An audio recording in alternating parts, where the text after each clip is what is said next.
Olá, pessoal, vou comentar um livro hoje com vocês que talvez seja um dos livros mais difíceis que eu já li, não do ponto de vista da narrativa, ele é um livro muito bem escrito, muito simples, mas ele é um livro que do ponto de vista emocional, ele é um livro muito pesado. O livro é uma pedrada, na verdade, né? Então o livro se chama Nós Precisamos Falar sobre o Kevin, ele foi publicado pela primeira vez em 2007, foi escrito por uma jornalista chamada Leonel Shriver.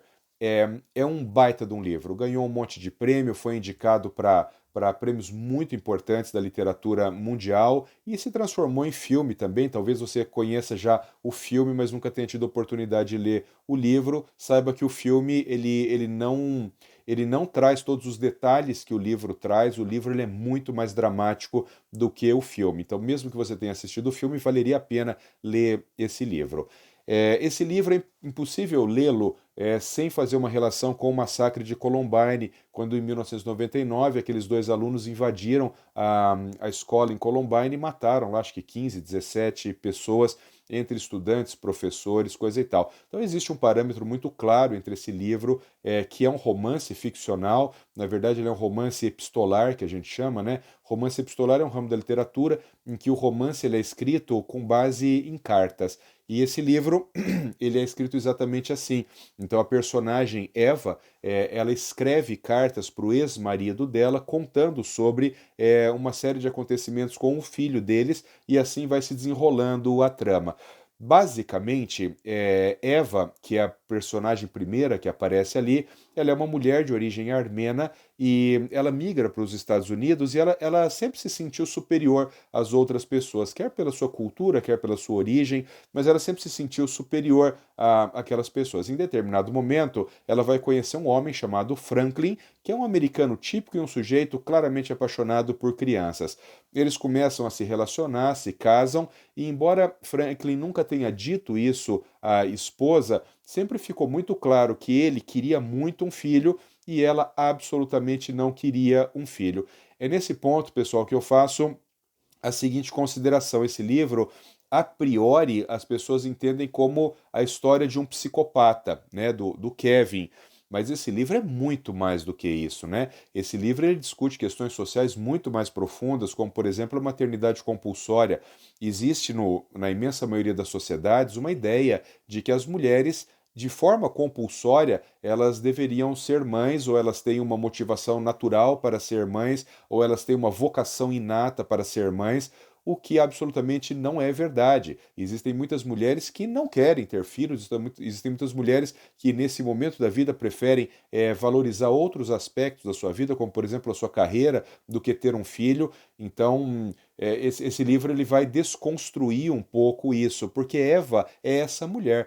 Eva nunca quis ter um filho. Quando ela engravidou, é muito claro ali que ela odiou estar grávida todos os dias da gravidez. Quando o menino nasce, ela odiou o parto naquele momento. E logo nos primeiros dias de vida, quando o bebê está mamando na mãe, já vai ficando muito claro para nós que existe um atrito, um ruído entre esses dois personagens, né? O nenê ele é indiferente à mãe e a mãe é indiferente ao filho, e isso só vai piorando conforme a criança vai crescendo. Kevin, ele foi um menino que ele teve atrasos de desenvolvimento, ele demorou um pouco mais para falar, ele tinha problemas de socialização com outras pessoas, tal. Então, aparentemente, ele sempre foi uma criança que teve um transtorno psiquiátrico, né? A mãe, isso fica um pouco implícito assim, mas a mãe aparentemente também tem um transtorno psiquiátrico. Embora ela gostasse muito do marido, né? Isso é muito retratado no livro. Quando ela viajava e passava tempos fora, ela voltava para casa como se nada tivesse acontecido. Então, aparentemente ela também tem problemas emocionais muito importantes, né?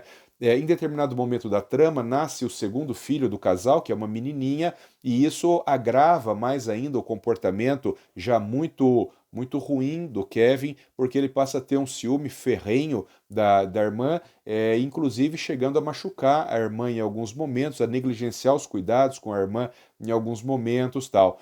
Kevin, ele tem sinais de oposição e desafio de autoridade, ele tem sinais de transtorno de conduta, e no final do livro, que é o que fecha o livro, e por isso que eu digo que esse livro ele é uma pedrada, assim, quando você lê.